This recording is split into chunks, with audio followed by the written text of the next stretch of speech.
Hi guys, and welcome back to the Cultured Podcast, where we talk all things trending, all things popping, and all things cultured. I'm Sasha, And I'm Stephanie. and let's get into it. We didn't get to talk about our hot topics last time No, we didn't. because we had Mr. Enna in the building, Yeah.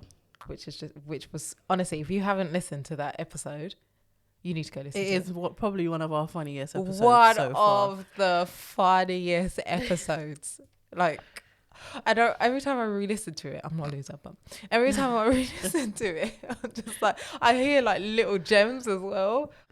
And people have been asking when is he going to come back, and he will be coming back to do another Dilemmas episode. So. And we've got at least 2 or 3 dilemmas already waiting for him. So then we will be doing another Dilemma episode because you guys loved it and we loved recording it as well. Yeah, I mean, if you have any of your dilemmas, send them into us, DM us at the Cultured Podcast _ and follow us if you're not following us already.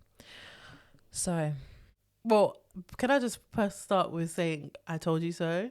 excuse me? Not you, Oh. not you, but to everyone who thought I was crazy Oh, Lord. about the UK intervening with what's going on in Nigeria. Oh, yeah. Wait, so you did a TikTok. I did a TikTok basically saying I thought it was insane that there was even a petition going around asking the UK government to intervene in Nigerian politics. See, I didn't even know that was a Crazy. thing until I saw your TikTok. I didn't. So there was a petition. Mm-hmm. How many people signed that petition? Thousands. For what? Thousands. To get them to help. To get them to help, to get them to send I don't even know what help they wanted, but I think they wanted to get them to send people down there to stop, because obviously the Nigerian army and Nigerian police are basically doing whatever the hell they want, so they wanted the UK government to intervene and basically control the whole situation. Okay. And I was saying, have you guys absolutely lost your mind? Are you seeing what is currently we are in a pandemic right now Pandemic. that our government can't even handle, and you want to send them to Nigeria because you think that's where they're going to go do a whole madness and then just change the world. You think they're going to do a great job? And people forget that Nigeria is the way it is because of Britain in the first place, Because they intervened. And because of colonization yeah. and whatever. So you want the colonizer to go back. and help you. I'm so confused. But then we find out. And then we found out. Well, before I go to that, people were saying, I got a lot of criticism. People were like, well, have you got any better ideas? And I'm like, no, because I'm not a bloody politician. I ain't got any better ideas. But one thing I do know is we don't need to send no white people there. That's what I do know. I don't have any better ideas. I'm not going to sit here and act like I've got 1,000 ideas. But one thing I do know is that we don't need to be sending Boris Johnson up there. Yeah. And then it came out, the UK admitted that they are Funded. funded. They funded SARS. Shock. I mean, I wasn't even surprised. I was literally like, I wasn't shocked. of course they did. So what were they funding? Were they funding like everything from weapons to... Just keeping the whole organization afloat, their guns, everything. So we are, okay. So, so we are out here funding SARS to go and torture people, but we can't feed children because we have no money. We have no money. Interesting. Makes sense. That's interesting. You see how that makes sense? It makes perfect sense. But I don't understand. I'm like, so a couple of people have sent me that article and they're like, you were right. And I'm like, Yeah. I don't understand. This isn't new information. This isn't information that I was keeping to myself. Like literally, if you're aware of what's going on in Congo, that is funded by the US and the UK as well. I mean, a lot of the corruption everywhere is funded by... So why do you think that this is going to be any different? They don't care about black people here, but you want them to care about black people in Africa. The Western world benefits from Africa being the way it is. They don't want... It's not going to benefit the UK or the US if Africa start uprising and start doing better. So their job is to keep them in the position that they are in. And what better way than to do that than to cause chaos in that country? It's so sad. Has there been any updates with SARS yet? Well, I think SARS has been dissolved. Yeah, but that means nothing. But it isn't just SARS. The police itself is just as bad. It's just as bad. So I do think people are still protesting, but it's because they want to change to the whole system, basically. You know how many people died the other day at that SARS protest? And that was another thing, because makes me sick. The president said that no one died. That was does he not know iPhones is a real thing? That was another chaos. That was another, not another chaos, but that was another. Why are you lying? Why are you lying? Yeah. Because I think what happened was, obviously people were asking other countries to intervene, and they were like, well, you know, what's going on? Yeah. And he was basically like, nothing happened. No one died. Does he know that you can't? Because back in the day, that's what used to happen, innit? Mm. But a lot of these countries would just keep everything to themselves. Yeah. Like they would, I mean, there's no reason to tell people what's really going on, because when people know what's going on, that's when people start to get involved. Yeah. So I guess maybe that's just the mindset. But when you have like iPhones, and the only person or the only people that I think can get away with keeping themselves to themselves is North Korea. North Korea, yeah. And unless you're North Korea, I'm afraid we'll find out eventually. I don't even understand how we can put out a lie like that while literally videos of dead bodies are circulating the internet. Maybe they just think we're ignorant. Who? The only reason you'd lie to that magnitude, where it's a blatant lie, is because you must either think no one's going to find out, or if they do, we're ignorant. Yeah. Are you okay? You just fall off the chair. No, I didn't. I went forward. Can you imagine? Do you need a business seat, or is this chair too high for you? I don't understand. It's not only uncomfortable, but you know when you start leaning forward, you know when you were a kid, yeah? And then you'd lean forward and then your chair would just slide forward. That's basically what just happened. I'm okay. I can't even remember what I was talking about.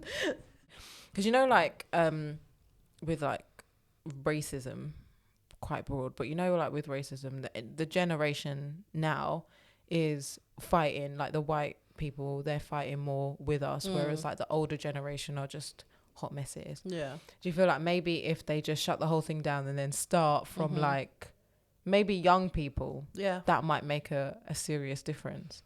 Definitely, because the Nigerian government is made up of old school men with old ideologies, and they're so far removed from what's going on ground, which is sort of like here, like our country is run by old white men who are so far removed than what's going on for real working class people.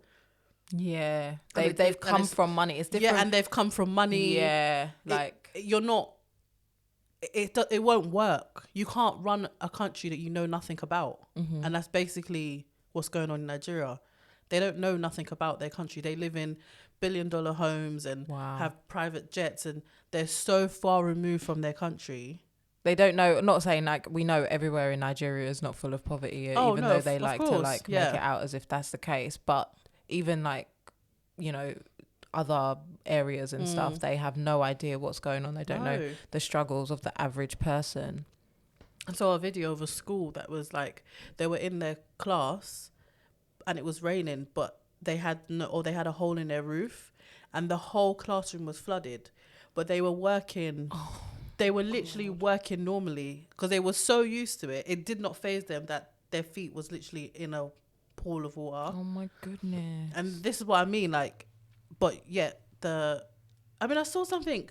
Did you see that how much the Nigerian government, like, they make? No. It's like 60,000 a month. 60 pounds, not naira. Naira. No, not naira. A month. It's £60,000 a month. Are they footballers? A month. That is so much money. A month to cause destruction and kill people. Absolute chaos.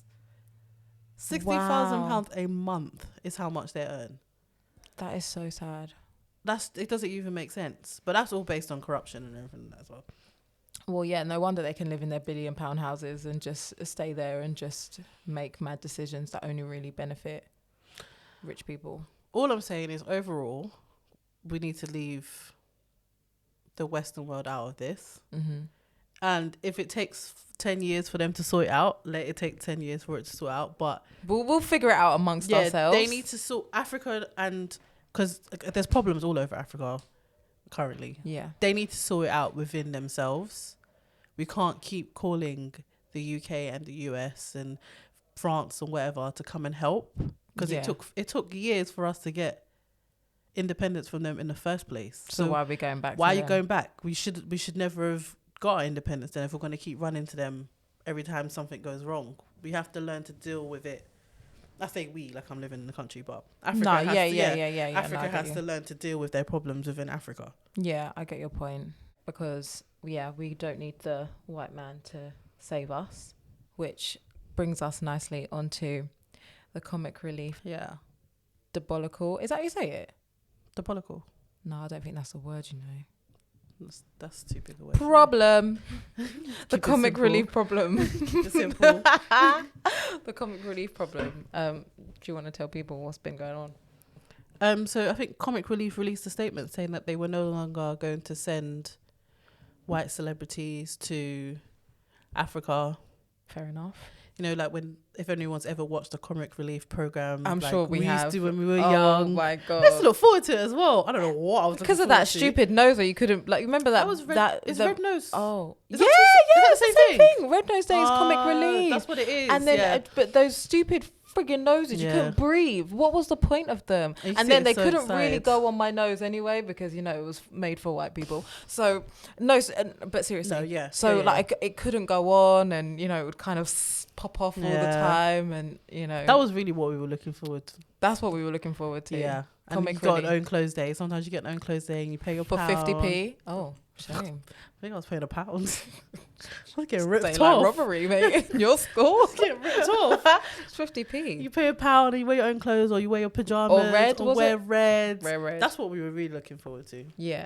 But so they said they're no longer sending white celebrities to Africa when they do their little filming and they're holding their little children with flies on their face and all that. I was literally about to say flies on their face, because that's what it was. Random fly. Like you always have to get that footage every single time. I'm convinced that they were planting these flies on. Because have you ever seen a fly stay still? Apart from Mike Pence's head. Other than that fly, maybe it's the same flies that they're casting for the same roles. I don't know.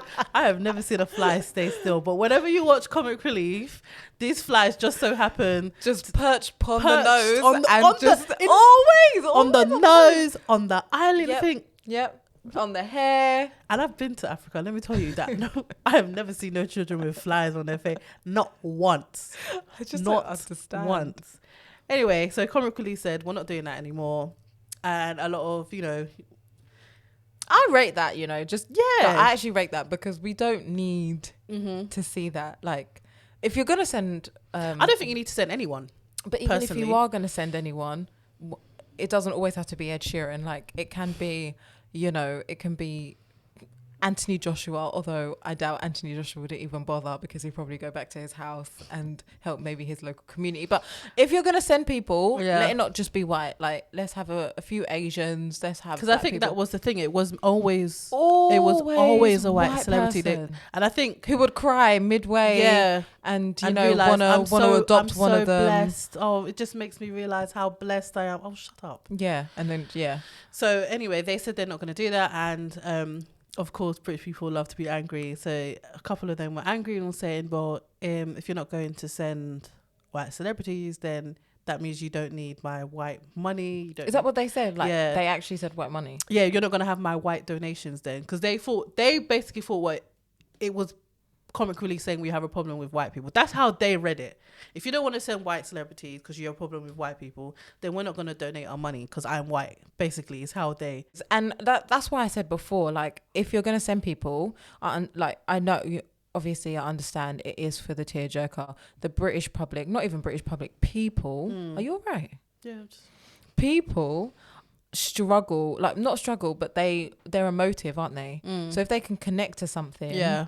Then that's the best way forward. So I guess that's obviously why they bring people out there, which is fine, but it doesn't have to always be a white person. Yeah. So, and I think it just pushes this image that white people are saviors to black people when you send them down Or there. white people are saviors to white people. White people are saviors to black people to white people. Does that make sense? Yes.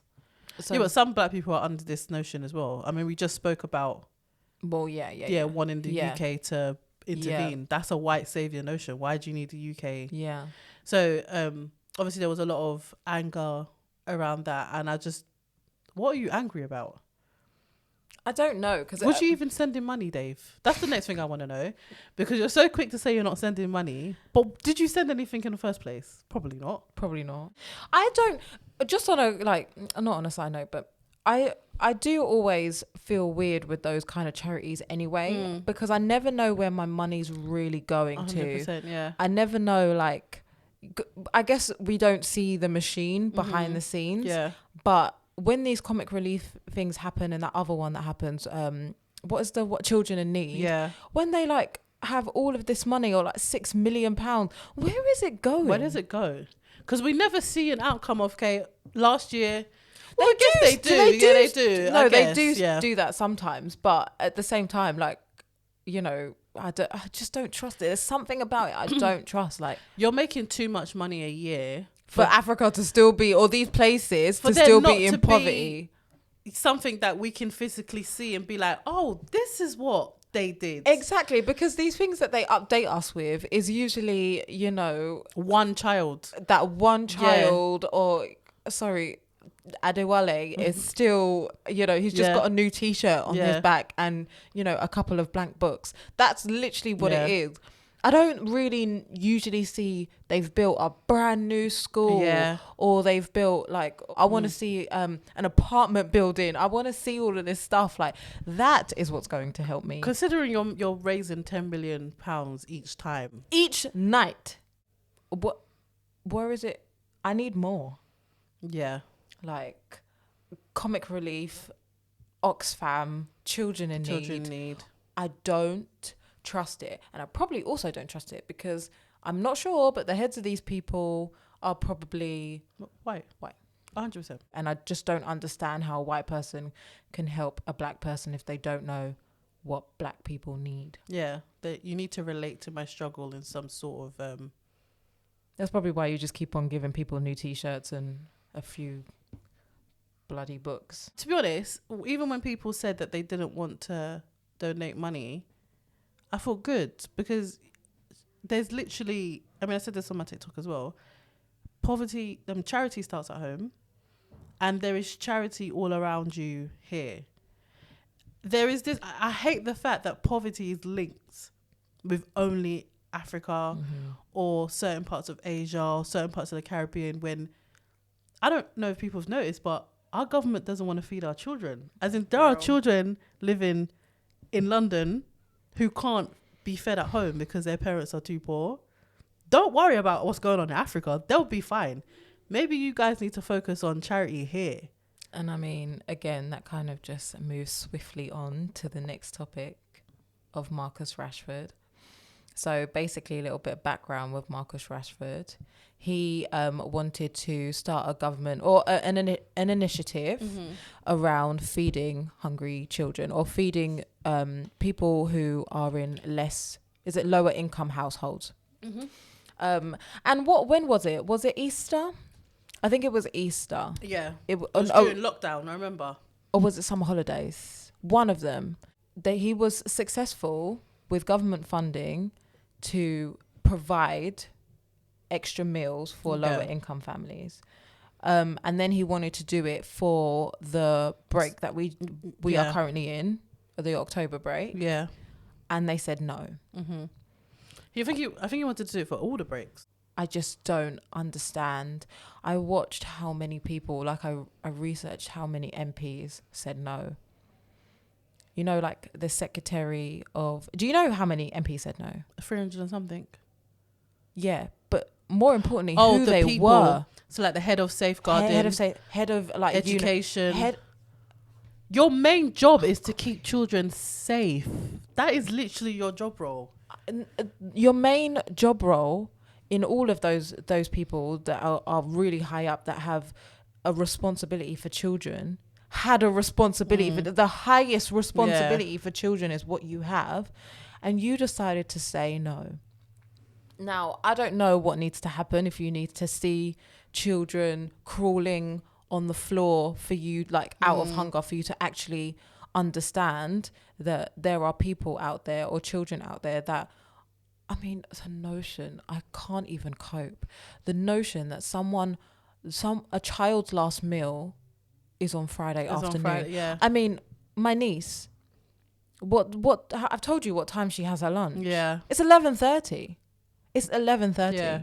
Can you imagine people in her class who, because you know it's a public school, that it could be possible in her class whose last meal is at 11:30 until Monday, or proper meal.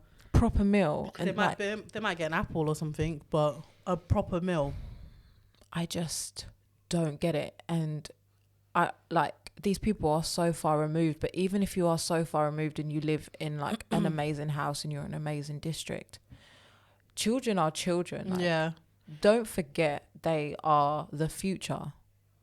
So that, because their reasoning behind it is, why have kids if you can't afford to have kids? And to some extent I'm like, okay, maybe that's a fair point, but it's not the child's fault. Did the child ask to be here? Did the child ask to be here? Side note, did you see that guy who that was protesting? Yeah. So in Oxford Street, innit? I mean, I 100% agree with him. I agree. That's a different story. I need to sue my parents because. But did they ask to be here? No. Did they ask to be brought up in a poor family? No, it's not their fault. So why they have to suffer? Why are you punishing them for their parents' not wrongdoing, but because their parents' circumstance? You don't even know what their parents' circumstance. We're in a pandemic. People have lost their jobs. People are not working as many hours as they were working before. Surely, even that should make you think, okay, do you know what? Maybe even if we just do it while we're in a pandemic, because, you know, people have lost their jobs. You couldn't even do that. I mean, it's nice to see that people or the MPs around our area said yes. So Lewisham said yes. Yeah. But it's just sad. It's just really, really sad to see. And then someone came out, I was watching something, one of the MPs that did say no, he came out and was like, I regret saying no. I regret it. We just didn't have enough time. Labour put this forward to us a week before the break. So what? What do you think? What is there to think about? Let's so be children. What? Yes. And he's like, now, you know, we know that this is what he said, something like that. We know this is what the public wants. And now we're well equipped for Christmas time to provide these services. I'm like, you have money. It's everywhere. Everyone knows this. How much money they put into track and trace, how much money they're getting for their pay rises. And their lunch, how much money we pay for their lunch. You have money. You're choosing not to put it on children, the most vulnerable, innocent people in our society. Why? Because and this is the thing about our society in general, like we are forgetting that people are human beings, and it's just mind-boggling to me. I don't understand it. That should never have been a discussion. Like, why was that even a debate? It should have been brought to the table and immediately signed off. Why was there a debate? You saw the video of the black woman trying to convince. Why does she need to convince you to feed hungry children? Why is that even an argument? Is the alternative, and then this is the thing, it's like, oh, well, you know, if you've said no, what if, obviously, thank God everyone pulled together, which we'll get onto, but what if no one pulled together and then all of these children start dropping like flies? Oh no, maybe we should have done something. Oh no, we didn't do anything because we didn't realize it was that bad. Like, Stephanie, I don't get it. And it's a domino effect because I would say it's a bit extreme to say that they would die, because children can't learn when they're hungry. That's number one. When I say die, I mean like the extreme has to happen for it to change. That's what I meant. Like that's what's got to happen for someone to be like, oh shoot, let's feed these children. Parents go out and start stealing because they need to feed their children. Yeah. If they don't do that, then it affects them. It affects children. Food or lack of food or lack of of suitable nutrients, or even just living in a house where it's warm affects them mentally, physically, everything. Well, it's even like what you were saying. So, like, say the parent goes out and steals, and now the parent's got to go to prison, and now that it's like, you know, the child is missing one of their parents because it's, and then the child maybe starts to get angry, and then the anger starts to like convey in different ways, and then all of a sudden acting out in school. Acting out in school, and then it has. I mean, one thing I've learned working in where I work is that a lot of bad behavior stems from something traumatic, something they're missing, or something they don't have, or something, like you said, something traumatic. And it's your job to nurture children the right way when they're young, so that they don't turn out like that. And this is one way that you're failing them. I mean, thank God everyone decided to rally around and just put up their own money to try and make a difference, to make sure no child goes hungry. And, you know, it was nice to see as well. Yeah. It wasn't just a London thing. It was literally a UK thing where people realised that it actually doesn't take much to make a sandwich. Yeah. Or offer, like restaurants are offering free things. Meals, like, it's just, and then obviously the local governments started to support him. Yeah. And remember, we're in a recession. So these businesses are struggling. And they are still willing to give up. Put children first. Yeah. That aren't even their own.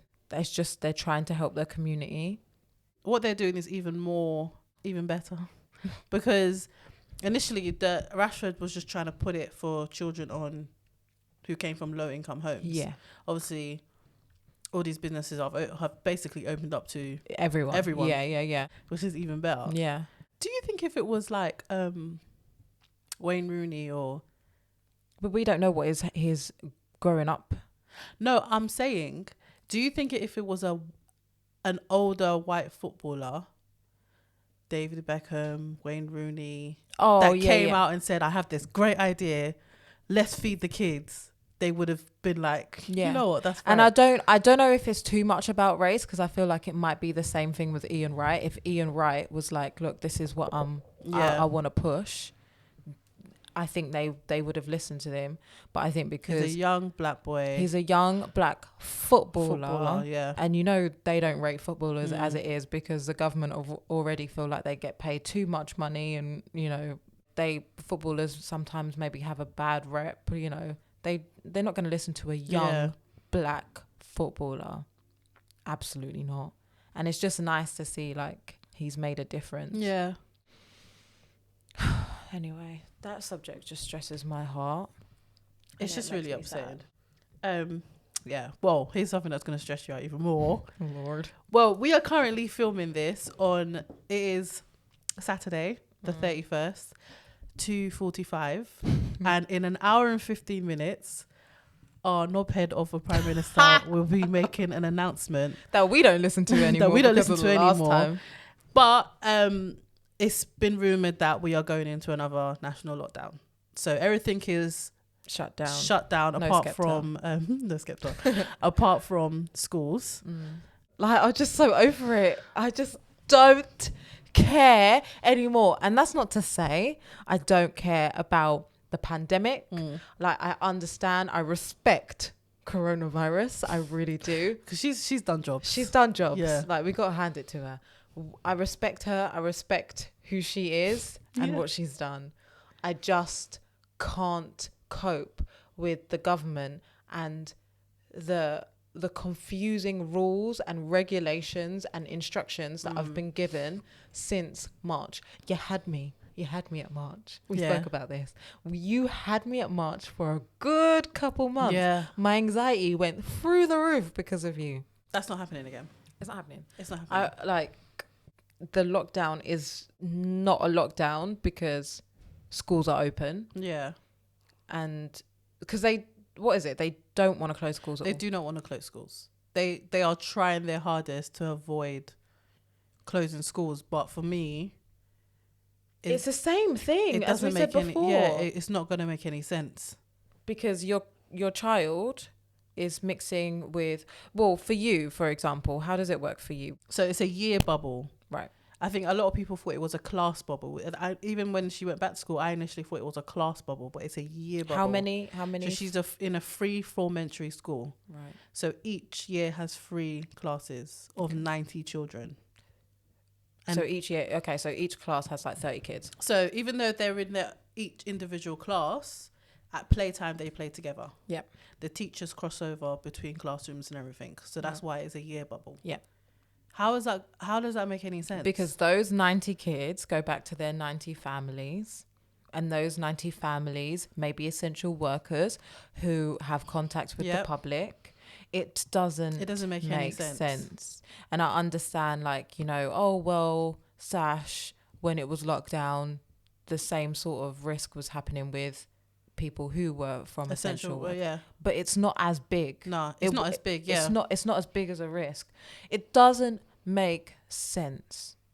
It's how can people even compare the two? That is not, because if I live in a home with my family and say my husband is a doctor. Yeah. He goes to work, but then he comes home to just me and my family. Yeah, yeah. I'm at home on lockdown. Yeah. My children are at home on lockdown. We're not going anywhere. You can't compare it to the mass of school.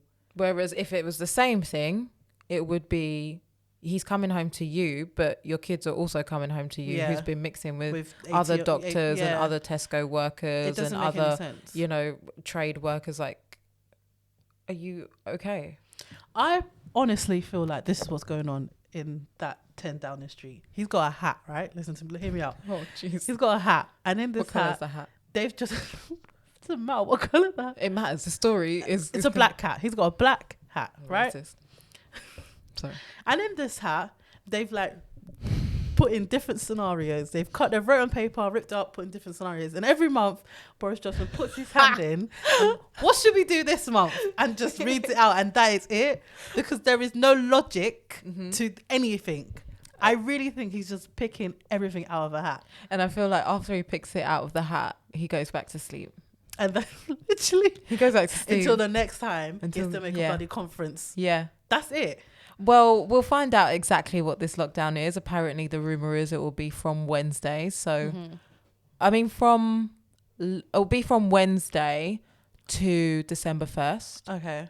All I'm saying is this is like part 2 of something we've already been through. Right. So we've had a lockdown. Yeah. We realized that. Well, I thought people realized that. Do you know what? We didn't need to buy all that toilet paper. We didn't need to stock up on all that food because you know what? The shops were still open. Yep. Why are people making the same mistakes again? Sainsbury's isn't closing. You can still go shopping during this lockdown. Why are you buying 10 packs of pasta? You don't need it. For why? Why? You don't need it. Why? But then it was, do you know what it was the last lockdown is when you saw people buying like cartons of like oranges and mangoes and fresh fruit that will go off within 3 days. Some people are dumb. Anyway, we'll find out at 4:00. Yeah. Well, we'll find out. You guys would know by the time it comes out. Yeah. And Godspeed everyone. So we are going to introduce a new section because there's a lot of negative stuff around to talk about. So we thought let's introduce a positivity segment where we just say one positive thing that someone's doing around the black community. The black community. So this week is Ciara and Russell Wilson. Ooh. What's Ciara's last name? Do you remember when everyone Wilson? used to think that Ciara was... Oh. Do you remember when you used to think Ciara was a boy? Was a man. Was that real life? I don't think it was. People are mean. Because that travelled far and wide. Us in little old South London was here thinking that Ciara was a man. She had a ding-a-ling. Like, how did it spread so far? I don't know. Anyway, so Ciara and Russell Wilson have donated 1.75 million to basically a high school for underserved students, which I think is pretty good. Yeah. Not many celebrities do a lot with their money. I'm sure they do, but this is to help the children. What our UK government aren't doing. This is more of a long, what do you call it? it's not a temporary help. It's longevity. And that's what a lot of celebrities don't do. They might go and like donate trainers to like a basketball team. Okay, yeah, they've got nice trainers, but they don't have no food at home. Yeah. This, I think, it has purpose. And what did that long word you just use? Longevity. That. I like this. This is the kind of charity I like. Yeah. And I'm sure they've probably got a say in stuff as well. Yeah. If you're going to give 1.75, you've probably got a say. And we need black voices. So I'm here for them doing I think that's cool. A really good positive thing. For it doesn't shock me because they seem like such a positive They're cute couple. They annoy me sometimes, but like I said, I think Are it's because I'm cheesy jealous. Sometimes? Yeah. It's either because they're cheesy or because I'm just a bit jealous. I mean, everybody wants a Russell Wilson. Well, no, I don't want a everybody Russell. says they want a Russell Wilson, but True. And then all of a sudden, nobody wants a Russell Wilson. You really want a Chris Brown. Anyway. So our black business of the episode is Prince of Peckham. Like we mentioned before, a lot of businesses have come out and have offered children free meals during this half term, and Prince of Peckham, which is located in obviously Peckham, is one of the establishments that are doing this. We like go Prince of Peckham. No, we are actually. I don't even know why we're not ambassadors of that place. 'Cause we go. I mean, before lockdown, we were there all the time for their rave nights and when we went cocktails. back after lockdown. Do you remember that first sip of the Prince that we had? It was then we literally stopped. We were mid conversation. We had a sip, and they were just like, "Oh my!" Because we had not had it for so long. So long. They are good people. So it's a pub, and like it's an establishment, but they do a lot of other things too. Yeah. They are good peoples, man. Like whenever you go down there, it's just a vibe. And the food. Listen. And I obviously don't eat meat, so sometimes it's a struggle of life, and I'm allergic to prawns. So they do the best halloumi burger I think I've ever tasted in my whole entire life. Oh, I still haven't tried it. It's banging. They've got these. The restaurant is owned by White Men Can't Jerk. The jerk fries. Oh my gosh. The chicken wings. Obviously I don't eat chicken anymore, but man, I miss the chicken wings. You had the chicken. Oh yeah, okay. So it was so good back in the day. But yeah, they're really, really cool people. It is black owned. Just wanna. Yeah, it's black owned. It's black owned. And yeah, they're just cool. It's good vibes and it's always a good time. And if I'm correct, I might be wrong. So if I am wrong, please correct me. But the building was bought by G Fresh, who is a British rapper. Yeah. He doesn't actually. I think he's more of a silent partner. Because I think the manager of Prince Peckham is actually a young black man named Clement. Yeah.